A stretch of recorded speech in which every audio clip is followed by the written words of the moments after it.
All right, Red. Before we really start this channel off, is this something that you really want to do? Well, I know it's a lot of responsibility, but what's the worst that could happen? Well, this could get a little whiskey. Really?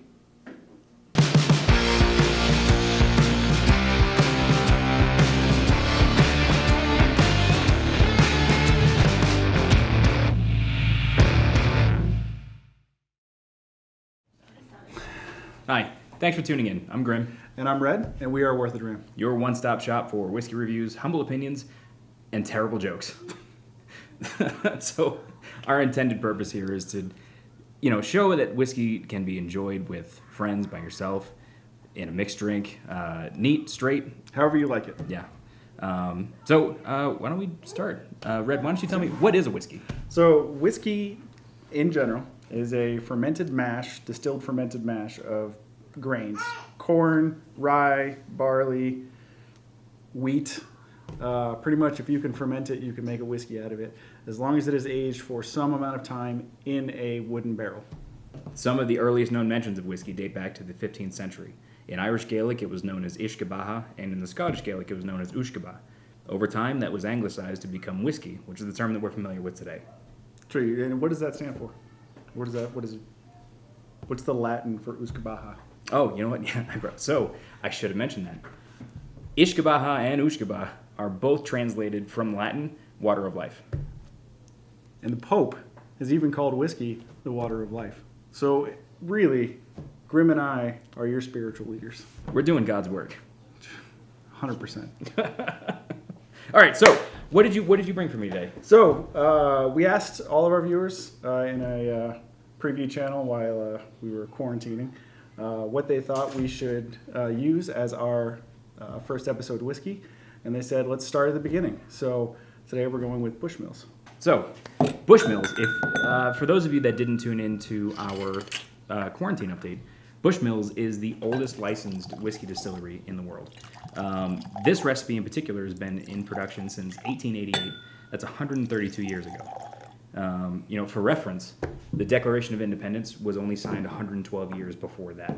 So we're actually closer to the inception of this recipe than what I just said. The independence. Yeah. And indeed. So Bushmills is a blended whiskey. So that means it's a blend of many different types or many different barrels of whiskey. It's blended with a mixture of single malt and single grain. So that means the malt is all one malt. It's not different types of malted barley, or it's all from one source. And then same thing with the grain. It's all one type of grain.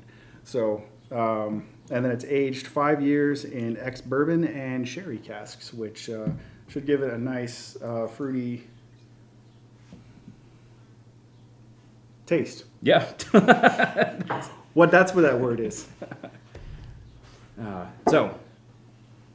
I wasn't planning on explaining the infinity bottles, but We can. yeah, it's a pretty weird practice just to start off when you pull out a decanter. Hey, this is weird decanter right here.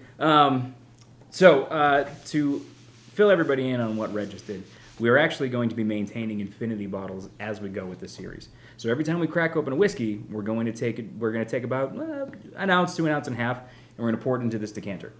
Hey, I'll get the decanter. Yeah.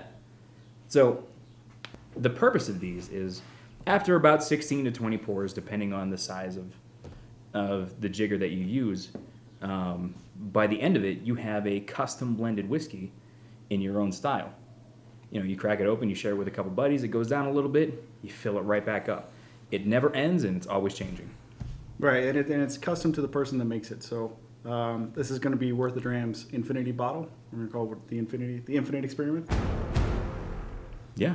All right, Yeah. sounds good. Well, it's like a triple infinity because we were concerned with combining the sweetness of bourbons with the peat flavor of scotches. So we actually are separating into 3 infinity bottles. So we do have an infinite whiskey, an infinite bourbon, and an infinite scotch. I'm most excited about the whiskey because there are so many different types of just whiskey, Japanese whiskey, sour mash, Tennessee whiskey. I mean, Tennessee whiskey is close to bourbon, but we'll figure that out. Well, when it's the process though. Yeah. Yeah, it's that charcoal filtering. Yeah. Yeah. But we'll figure it out when we get there. Just so many different types of things. I think that's going to be the coolest bottle once we get to it. So we'll definitely do an episode when we crack that open. But Yeah. all right. One note I did want to make: no cork. No cork here. So I'm a little, you know. I've had good whiskeys from twist off bottles. But you know how much I like a good cork. I do. Yeah. Sorry, man. How could I forget? So this is the inaugural whiskey. This is. You want to? Yeah. Yeah. All right. All right. Look at it. That's good stuff. You know, it almost smells like oatmeal cookies. Yeah. I'm not a doctor, but it smells like whiskey to me. It does smell. Yeah. Well, I should hope. So, it's got a real strong. It's a little chemically. I mean, I know alcohol is obviously. You get the alcohol. It's yeah, like but the first thing I get. But it's more on like a little bit more on like the cleaner side. Yeah. Not clean as in like pure and enjoyable. I mean like a cleaner, like a spray. Like, you know what I'm getting at. But yeah, no, it's not bad though. I get a little bit of sweetness. It does smell very sweet on the nose. I don't know, some sort of fruit. I'm not. Again, we're not experts. Yeah, did I mention it smells? Smells a little fruity. Did I mention that our opinions are humble, if not worthless? That's humble right. Opinions. The original cut, I was going to say worthless. So hey, bottoms up. Bottoms up. My answer.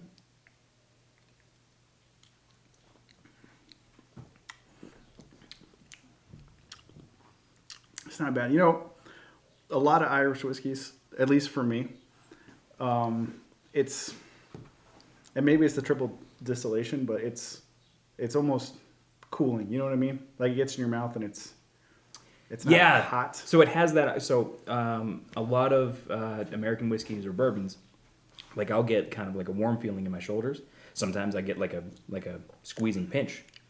I don't get that with Irish whiskeys. Yeah. Now that you actually put it to words, like I do. Yeah. What am I saying? I understand. I get it. It's not bad. That's good. I mean, it's a standard whiskey. It tastes good. I could drink it like this for sure. Oh yeah. Drink it mixed, however you want to enjoy it. This would make a killer Irish coffee. Oh yeah, for sure. Yep. So when I make an Irish coffee, I'll use black coffee or just espresso or like Americano, a tiny bit of brown sugar and unsweetened whipped cream. So I'll take heavy cream and I'm gonna have to confess something to you. I've never had an Irish coffee, so you're gonna have to make one for me one of these days. One of these episodes. One of these days. Red drinks and Irish coffee. I just realized for the first time. We have these branded We coasters. do. Actually, here, can we get the B-roll in a little closer? Yeah, come on, it's okay. So we have these branded coasters done by our friend Brian here, and we're not even using them. Like it's just sitting on the table. I do want to give a shout out to Brian, friend of the show, Brian. Oh yeah, definitely could not have done all of this without his help. So, thank you, Brian. We'll make sure we give you a shout out. Anyway, we should probably point out why we poured 4 glasses So and not just 2. Just because we can have extra. I mean, why pour 1 when you can pour 2? That's true. So there are many schools of thought to drinking whiskeys, bourbons, scotches. Our intentions here are to show that there's no wrong way to enjoy your whiskey. So we're going to cover all of our bases. One school of thought is that you can just pour it neat and enjoy it. The other school of thought is you have to let it sit. You've got to let it aerate. So while Red and I are here shooting the shit, enjoying the first glass, we're letting our second glasses rest. True. Not every type of whiskey. We're specifically neat that we're looking at right now. I mean, if you make a Jack and Coke, drink it. Don't let it sit and get flat. Don't let it sit for a little while. Well, if you like flat Coke, why not? I'm sure my sister does. Like she'd get a bowl of like chocolate ice cream and just stir it up and let it melt, and it would it's creamy goop. So she probably likes flat Jack and Coke. I have no comment on creamy goop. So you said you had a little oatmeal on the nose? Yeah. Like, very slight in the taste. I get almost a little, and maybe it's one of the one of the malts or one of the grains. Probably one of the grains in there. Very, very slight, just oatmeal.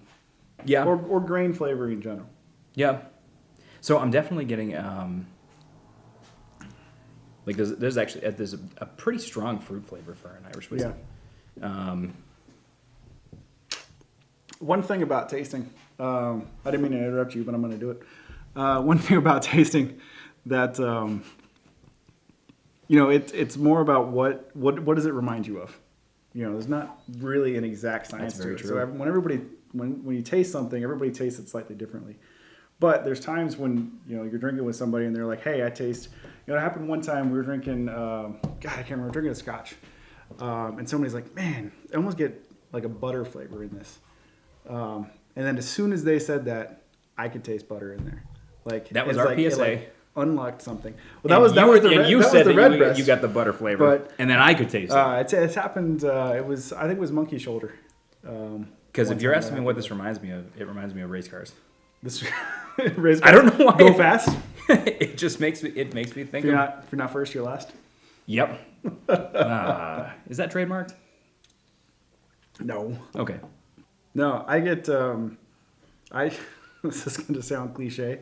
I get St. Patty's Day memories coming back, which is funny. This is the first time I've had Bushmills, but it reminds me a little bit of Jameson, and maybe that's just it's another blended triple distilled Irish whiskey.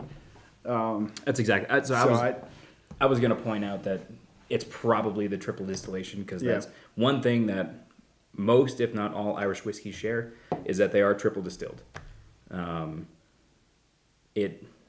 I think that might actually have something to do with that coolness that you notice in the flavor, and that's what probably reminds you. Yeah, for sure. Yeah. Well, one day we'll get into St. Patty's Day stories, but that is not this episode. No. Maybe next year. Yeah, the next PSA.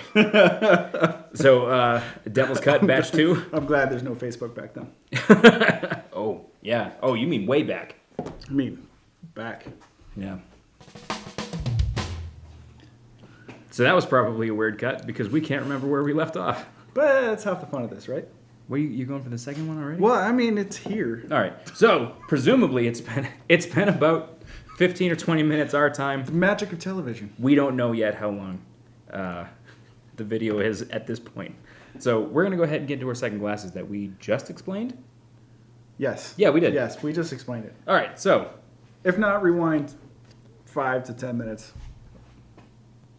So on the nose, I don't get any difference. it actually, you know what? I will say this. It's milder.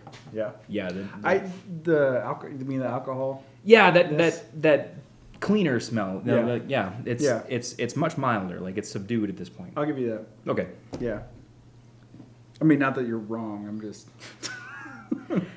I may not always be right, but I'm never wrong. Even when I'm wrong, I'm right. I'm gonna get into it. Go for it. Yeah. Huh. All right, for me, I get a little bit more of Licorice. Licorice? No, that's not what I get. No, because it's much smoother. It's much milder. It's milder for sure. And the sweetness is just like it's it's a so lot sweeter. I get shortbread and caramel almost in there. Yeah, so caramel is actually a little bit of a weird flavor for an Irish whiskey. I expect a lot of vanilla and caramel notes in the bourbons that we try, but for an Irish whiskey, that stands out a little bit. Yeah. But you know what? Now that you mention it, almost like, you ever had Millionaire shortbread? no. It's basically fancy Twix bars, but without the chocolate. You get the Wait, are we talking left Twix or right Twix? right Twix. Right Twix. Try it again and start over with left Twix. No. We're gonna have a problem, sir. Listen. Let's call the whole thing off. Tear this shit down. Where was I? Caramel, shortbread. Millionaire? I mean, millionaire shortbread. Millionaire You ever shortbread. watch Great British Baking Show? Everybody fails at millionaire shortbread except for, can't remember their name, but they won. So, and it's not. I don't want to make it seem like it's hitting me in the face with caramel and shortbread. It's just a hint, like all the other flavors that we talked about are there. A little bit for me anyway. A little bit of oatmeal, a little bit of fruit, but then on the right at the tail end, a little bit of caramel shortbreadiness. Yeah. Yeah. So have you're to right. agree with Like, that. no, I do get the oatmeal, and when I said licorice earlier, I didn't mean black licorice. Like, it's The worst licorice. Unsubscribe if you like black licorice. or Or subscribe even harder. comment in the section below how wrong red is, because black licorice is awesome. It's terrible. It's not. How are you? So that was another weird cut, wasn't it? Why don't you go ahead? So on a scale of 1 to 10, I mean, it's a solid whiskey. I mean, it's something I would, probably keep. Probably wouldn't drink it neat. Wouldn't be my first go-to, but definitely something that owes a spot in the bar cart. I almost said bar cat.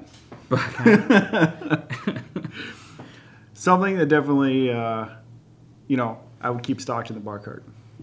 okay. So on a scale of 1 to 10, Oh, you just said scale. Oh, 5. I think 5. Keep it. 5. Yeah, I'd say 5.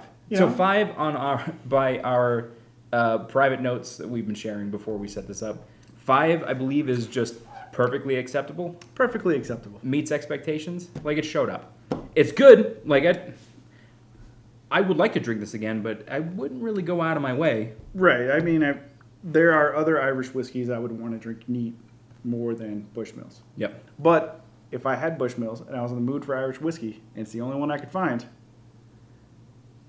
I'm not trying to say what I'm trying to say here.